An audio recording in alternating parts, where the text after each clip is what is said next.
Благодарам, председателе, почитувани колеги пратеници. И ова едно законско решение, кое што за денешната седница беше ставено како предлог 18 точка на дневен ред, предлог закон за изменување и дополнување за финансиска поддршка на инвестиции.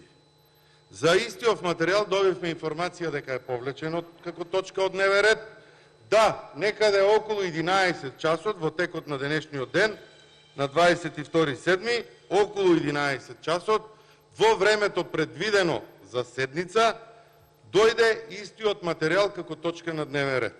И се разбира, таа точка мора да биде ставена како точка на дневен ред, да ја гласаме по скратена постапка и да дискутираме по неа. А оние закони кои што опозицијата ги има поднесено уште пред неколку месеци во собранието, никако не можат да дојдат на дневен ред и да бидат преведени. Таков е законот за поврат на парични средства потрошени за имунизација против коронавирусот COVID-19 во Република Србија.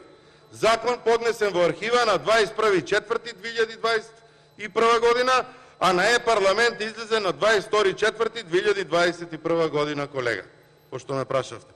Или точно 3 месеци од поднесувањето на ова законско решение, со кое ще дава можност на сите оние граѓани за кои што не обезбедивте вакцини и на своја рака отидоа да се вакцинираат во соседниве држави, да им се рефундираат средства за патот и трошоците кои што се направени. За ова немате време да го направите, а за ова законско решение, кое што не е битно кое е законското решение, битна е постапката, кое што го повлекувате на самата седница во 12 и нешто часот, а во 11 часот поднесувате исто законско решение. Колеги пратеници, очигледно е дека опозицијата е максимално маргинализирана во ова собрание.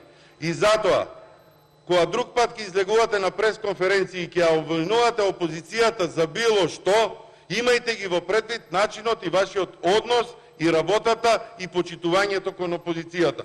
А пред се деловникот и начинот на работа на ова собрание и лошите практики кои што ги воведувате во работата на овој парламентарен дом.